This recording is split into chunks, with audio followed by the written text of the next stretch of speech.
Yan.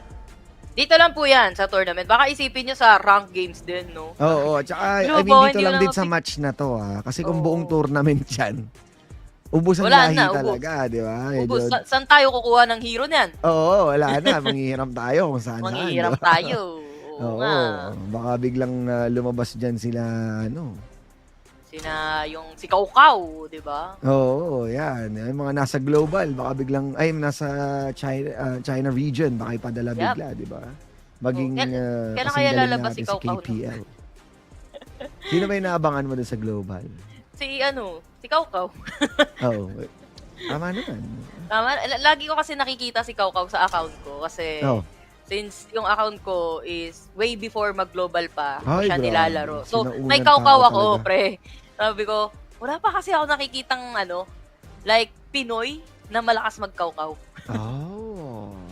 So, very interesting kasi sa China, according to paring Berting, no, meta Oo. itong si Kaukaw. So, it might be Oh. another meta hero na pwedeng lumabas nga sa global kung sakaling ilalabas nila dito si Kaukaw. Pero siguro kasi, sa lore kasi, si Kaukaw is the final boss. Si Oo. Kaukaw yung Parang siya parang si Emperor Ozai. oo, yung Fire Lord talaga na kalaban Oo. ng lahat eh. Tas Siya yung general niya yata mananakop. si ano 'no, si Sima Yi. Oo, sunod-sunod lang sa kanya si Sima Yi. Oo. Atabs niya si Sima Yi, Ay, kumbaga. atabs niya pala yun. Oo, siya din ang dahilan kung bakit nayatarp yung tatay ni Kayan. Ay, naku po, may Oo, atraso si Mana pala. maraming atraso si Kaukaw, kaya gusto na natin makita yan. Attitude. Grabe. Inaway. Pero ito na nga, ang ating draft ngayon, guys, sa RWE na simulan na kaagad natin with the band sa mga galing nga kay Dharma, Mayin, Revamp naman, that's Princess Frost and Mai. 3 quick picks, Early Diadia, Lady Jen, and for Revamp naman, that's Adolia and Yuhuan. Yapi. And pinapakita na talaga nila yung kanilang mga alas agad dito, no? Para sa Ay. side ng Rap World Era. Parang nagets ko na. Oo. Nagets ko na. Nakita Nagets ko ko eh, na rin. nasa baba. Oo, Wait a parang minute, ba't nasa baba si Seven Jin? Mali na dapat naman kayo nandun ng yun pwesto eh. At least this time hindi pa tayo nag-start Oo. na. Kahit drop pa lang. So, I'm guessing saglit lang to. naremedyohan. Naremedyohan, no? Pero ito, pag-usapan natin, Rap World Era and revamp dito, paring Osay. Revamp kahapon, yung performance nila. Well, given naman kasi blacklist yung katapat nila, di ba? Ito kasi Oo mas eh. hasa yung blacklist. Kaya not really surprising na nalaglag dito yung revamp. Pero against Rap World Era, what are your thoughts, paring Osay?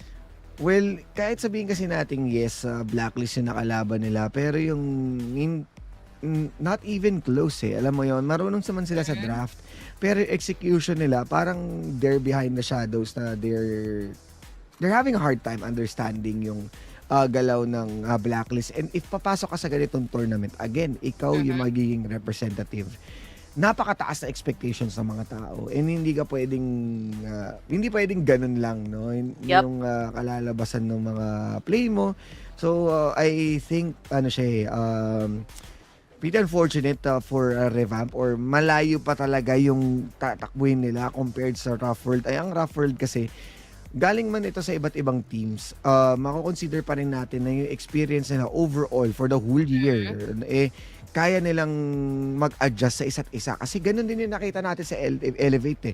Individually, they're really good. It's just that they need the time para makapag-adjust overall. And I think yun din yung nawawala pa sa Revamp for now. Nabuo sila dito sa mismong tournament na to, hindi dumaan ng Tempest, Regional Wars. Alam mo yun, or even, correct me if I'm wrong, Yasumiyaw, sa YCL. Etong revamp na generation na to, di ba? Itong na to. Iba yung lineup nila before. Diba? So, hindi pa hasa ng panahon, hindi pa hinubog ng panahon. So, talagang definitely say it needs time. No? Hindi talaga pwede magmadali. True, tama yan, paring Osay. But, di naman natin alam, no? Baka pinaghandaan nila kasi very crucial dahil laglagan portion na to.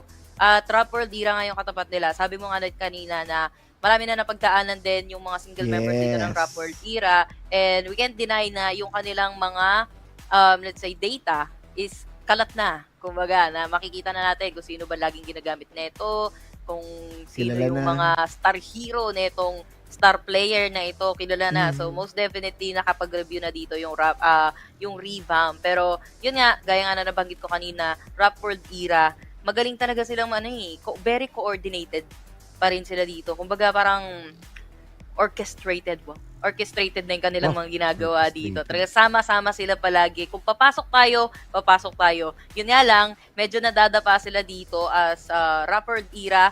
Ang napansin ko sa kanila, pag nakagawa sila ng isang mistake, medyo Mhm. nahihirapan silang bawiin yung mistake na yon. Pero overall, pag hindi naman sila nakagawa ng mistake na talaga it cost them 2, 3 of their members, kaya nilang bumawi eh. Mm, 'di ba? Mm-mm. Kaso 'di ba itong Rough World kasi si Danny nanggaling na EXE tapos si Fleur Oo. na talagang hinubog na rin ng panahon on being support. Yup. Ang yung duo bot natin, maganda yung state ngayon, no? Although Mhm.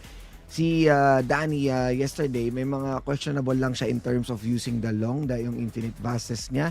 As much as he wanted to do some plays, napupunta siya na pumipwesto siya sa 4 na miyembro yung katapat niya ng kalaban. So, hindi magandang pangitain na nagiging ahead of yourself itong si Kuya Danny. So, medyo kailangan lang Oo. ayusin yung part na yon, but overall, this guy already proves himself. Kahit sa Mhm. ibang liga pa lang, Yasu, alam mo yan, isa kang buhay na patunay kung paano lumaro si Kuya Danny na isa sa Yapi. mga primary carry. So, I'm expecting talaga sa Rough World na ito yung easiest or ito yung pinaka-smooth na magiging nila dito, game against sa Revamp. Although Revamp, sana Mhm. napaghandaan nila para makapanood tayo ng good games overall and just make sure na mabuhay pa yung kanilang tournament run.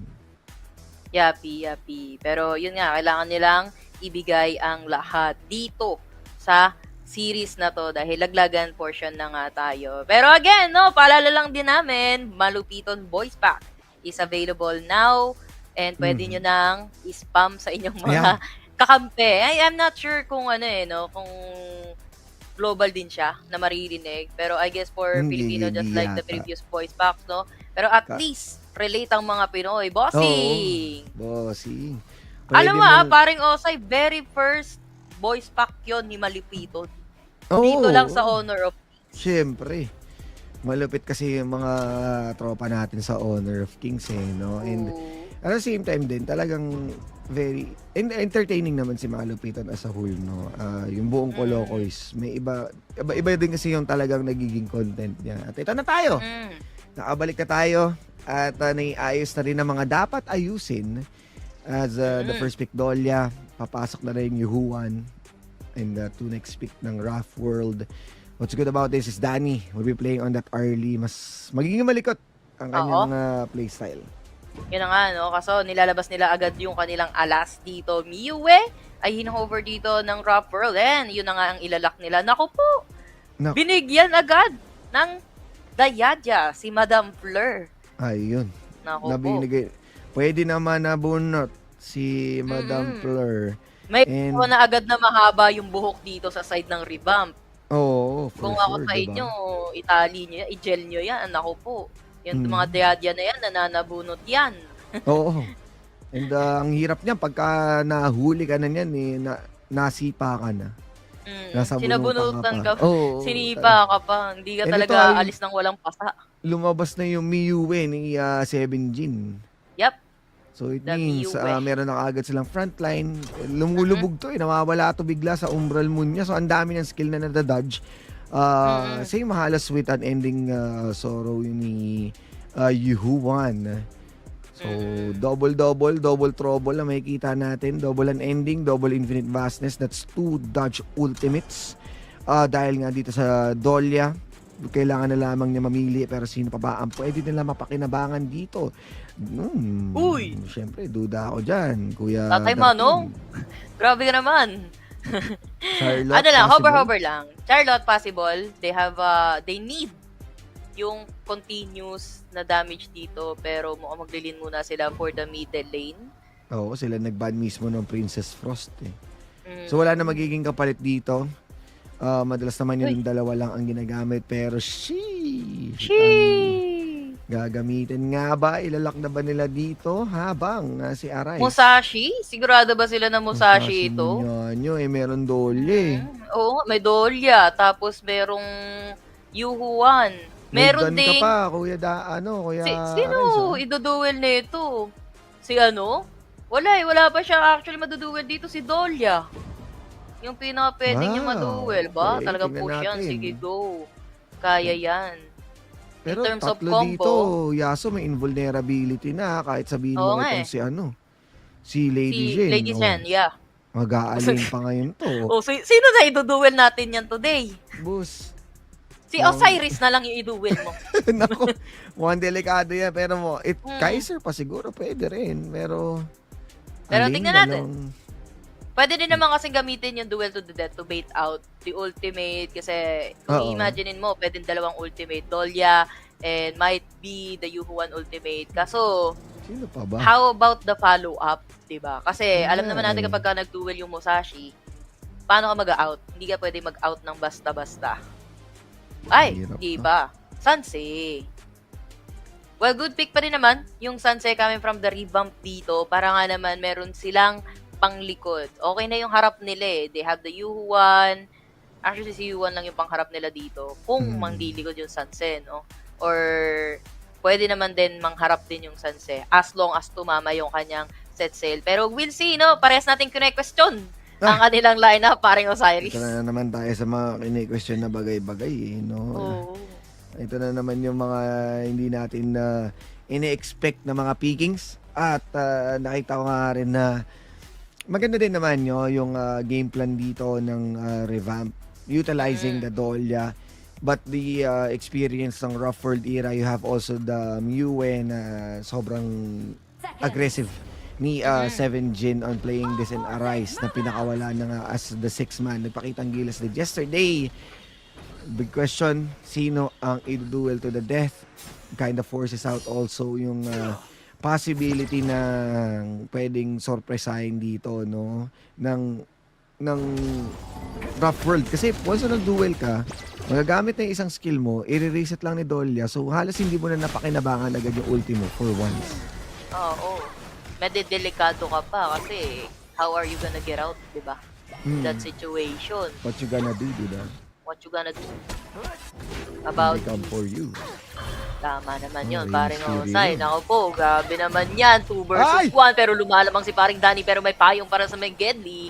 Safe pa din naman. Pero kung di nakatago si Darpin, pre, yung Oo tarp nga yun. eh. Buti na lang may talaga. damo. Pero si Madam Fleur, Isa nabunod pa. ka kasi Madam sa gitna eh. Sabi niya, don't touch my hair, sabi ni Belty. Kakagaling ko lang sa salon.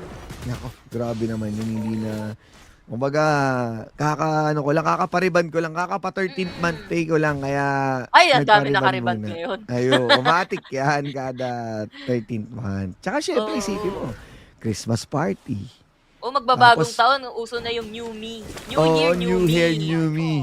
Yappy. Oo. Kasi isipin mo, Christmas party, family gathering, diretso pa yan ng New Year. Kaya Tama. sobrang gaso. Ayun na, duel to the death kaagad dito. Pero mukhang, patikim lamang. Hindi pa talaga sila makasasapat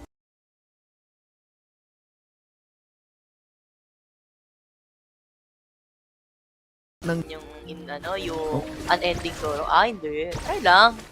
Wala. Tinitignan niya lang kung kakagat. Tumitesting lang pero ang daming tao sa magkabilang side. Tatlo sa baba ng revamp, tatlo naman para dito sa Rough World, denying lang some resources. Nakuha pa rin yun. Diretso umbral mo para makaalis lang. Grabe naman yun. Nagnakaw nga lang siya eh. Nakuha niya naman din yung manok na pula na yun na may sa top lane. Pero medyo umiinit ata. Na pula. Yung bottom natin actually top Nay! lane pala nangyari yun. 7 Jin na gumamit ng berserk niya at the ultimate as well. Si Azazel ay na-punish. Naku, yun ang sinasabi ko sa inyo. Pag nahawak ni Seven Jin yan, talagang problema na at sinusubukan siyang abulin ngayon as Bell B naman. At tinetter na dito, kaso mukhang mapipigtal naman ang tali. Ang Lubed Dark transfer out lamang para makahinga lang din naman sila dito. Walang gusto mag-engage habang sinabunutan na nga dito ni Fleur at konting tapik lang mula dito kay Danny. So no problem at overall, talagang hindi pa rin nila magustong mag-overcommit. Yeah. Hindi pa naman, pero speaking of Oh, yun commit, ito na naman yung duel. Pinasok na nila yung tatlo. Pero sino na yung target nila dito? Nandito ni Sensei, sinagasaan. Etong si Madam Fleur dito, pero one more hit. Binalikan pa siya dito na i-punish pa din naman nila itong si Azazel. Pero buhay na buhay Grabe pa naman to, si Kuya Kuya Arise. The Arise will never die, pero he is now down. Kasama niya naman na namatay itong si Kuya 919. And konting flash. number na lang, pwede mo na siyang i-take, pero nag-flash out dito si Kuya Tumski. Ayun! Pero even with Triple! that flash, hindi enough yun eh. Naikasa na yung flaming palm eh. Kahit no, nagdistansya amigo na siya, pansinin mo dito no, kung gaano ka-snappy yung naging play ni Darfin. Tumama din kasi talaga yung set sail dito pagdating kay Fleur, kaya nahati yung laban. Yes, nakuha naman nila dito si Azazel, pero dahil kay BLB na nagawa nga niyang protektahan ng kanyang sarili, ito yung sinasabi natin na ang daming untargetable even with the unending sorrow. Yes, nagkaroon man ng kill dahil andun yung gun-in mo, but considering na buhay doon si Darfin and running low si Danny, not much of a choice. And ngayon, they're just focusing sa Tyrant and will secure it completely. Let's say, sino sasagasaan na ito? Naka-invincibility, pero hindi yan forever. Naku! Nasagasaan na rin dito itong si Seven Jean. Hindi na siya nakatakas doon. Dami niya ding nakabang sa likod. Oh, pinapakitaan tayo ng revamp. Paano sinasabi nyo? Sinasabi Osiris? nyo, actually, ang pine-question lang naman natin kanina is yung Musashi ng Oo, rapper. yun nga eh. Actually, Diba? maganda talaga rin yung draft dito ng revamp. Oo, kasi yun na nga, given na puro sila invincibility dito para sa side ng revamp. Sino lang ba yung na-duel niya kanina? Si Dolia. Para kay Oo. Kuya Arise. Napatay niya si Dolia, yes. Pero after that, buhay yung mga important members dito ng revamp. Yun, at kahit nga yung kanilang pwestuhan, medyo naging questionable din for Buffalo Era. Sabi mo nga, sama-sama tayo. Sama-sama technique. Kaya napapunish din sila, ang dami ring nawawala sa kanila ngayon, pero 7Jin would still continue yung pressure sa ating top lane. But yung ating mid lane naman, they still also pressing ngayon. May tatamaan kaya ng mournful tempo. Wala pa rin. 4 members overstaying to Oo, overstaying your welcome, pero stun on 2, pero wala naman silang solid aggression! Solid na solid yan! Tansky! Talagang on point na kanyang pupunta diba na hinahabol pa nila dito yung isda. Sino ba talaga yung target nila dito? Magpapaiwan na lang itong si Madam Fleur pa yung unang napatay bago pa mapabagsak itong si Keria. Oh my Grabe goodness. naman yun, Ang ganda na. Tansky! Sabi sa'yo, overstay yan eh. Ayun, May tama, gun tama. in mo, hindi mo gugusto. Ayun, yung Ayan, wala pa, ito pa Tukuhan lang. mo. Oh, grabe, naka-client trace eh. At yun, duel to the death na ginamit din. So mukhang Dolia talaga, no, yung pinaka-priority nila dito in terms of denying nga yung mga possible na mga reset. Reset? And Pero kasi- 7-7 tayo sa ating scoreboard as both teams giving it all. Nagpapakitang gilas talaga sila sa magkabilang side. Talagang solid no yung ating game ngayon dahil walang gustong magpatalo. Lahat laban kung laban. Of course, laglagan to pa rin Osiris. Walang magpapatalo sa pamilyang to. And ngayon ko lang din talaga nakita na magkasama tong magkaparehas na damit. Alas magkakulay sila ng damit ni si Yuan at si Lady Jane. Kaya minsan, makulay. napagpapalit pero masyadong makulay. Si Arise dito, masyadong malalim na siya naman yung inihila ni, uy, nice dodge. Pero the slow will be there. Blood Rage has been popped. Sabay back away. Ang daming umahabol sa kanya. Namamas ko po, pero patawad, sabi daw ni Kuya Arise. Yung kaso nga lang dahil ngayong wave doon sa mid and pushed over sa ating second tier tower, wala sila magiging kapalit doon or hindi man lang nila magagawang ipitin. So yung buong habulan kay Arise hindi naging productive for both of the teams na wala man lang na objective trade dito si Rough World Era. Habang grabe ito talagang hindi sila naghihiwa-hiwalay. 4 na miyembro sabay-sabay lang, dikit-dikit lang sila dito dahil nga ayaw nila may isolate, ayaw nila may tamaan ng duel to the death. Pero si 7Jin, Yeah, paring Osai siya naman yung naligaw dito pero flash out sa may kabilang banda or dash out dun sa may kabilang banda. Akala mo saan siya pupunta. May set sail pa. Nagpaikot-ikot na lang siya. U-turn. Nasagasaan naman nila dito si Arise pero nope.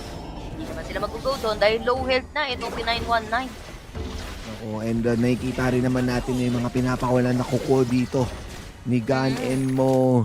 as Stunsky would be consistently na makakuha ng damage dito. Pumasok na si Arise! Ando na naman, yung duel to the death. Para Mag-isa ka lang, boss. kay Keria, boss. Bakit ka ganun, boss?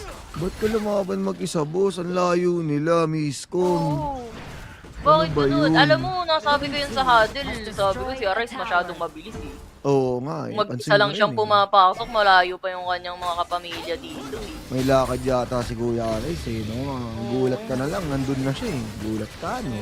Gulat ka, no? Gulat din siya dahil mag-isa lang din siya doon. 4 yung katapat niya. Pero si Belby, iniwan na low health neto ni 7Gene. Pero buhay pa rin naman. Mutmore ngayon dahil nakakakuha na nga ng farm din itong si Danny. Is waiting for the power spike. Kaso Tyrant in the hands of Revamp sa loob mismo ng kagubatan ang labanan.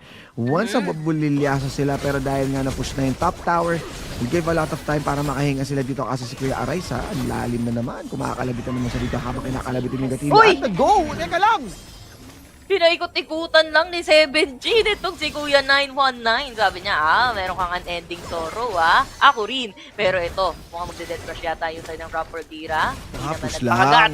yung revamp dito. Push-push lang. Dahil nandito na si Kuya Danny nakaposition. Pero respeto naman daw dahil may set sail na tinamaan yung bandang likod na likod pa. Pero yun nga, distansya lang muna. Or Distansya, not. amigo, pero midlane ang focus nila dito. Umbral Moon kinasa na rin. And the zoning potential na pinapakita dito ni Tunsky, the poke, para lang hindi magalaw. Pero sa top lane, Arise! Napa-aray na naman siya dito. Pili ko si Arise, bait. I'm not sure, pero medyo hindi kasi nagiging worth it yung bait na yun para sa ginagawa ni Arise. Kasi kita mo, namamatay siya, pero at that point, wala naman silang exchange. Kumpara dun sa mga ibang kasama niya na kapag nasa paligid yung ibang mga kasama niya. yeah, exactly. Na-expect ko nga pupunta man lang sila kaagad no, around Tyrant or set up ng Death Rush or even half HP nung second tier tower sa mid lane. Pero ngayon, papalaban sila. Papunta pa lamang si Arise. Papunta na rin dito si Sail. Labanan na naman. Labanan na naman. Pero grabe, 7Gene! Grabe sa'yo, Apakasakit! Apakasakit mo, kuya ko! Pero dito naman sila sa may bottom lane this time. That's gonna be as good as 4v5 na may iwan din dito si Kuya 919 na Ay! na-pre-hit dito ni Danny. Pero wait, there's more dahil si Kuya din. Nagpalipad pa ng mga ibon-ibon. Pero ang sunog dito ni Kuya Tunsky ang tumapos para dito kay Keria. Tinamaan na ng kuko, nasunog pa at pinadalhan pa ng mga ibon at Uy, lumilipad. Darcy! Ay, aray! Wala tayong ano sinasabi yung invincible. Walang Wala. maging invincible dito. Nag-duel to the death pa. Balik ka sa base nyo, si Belfi.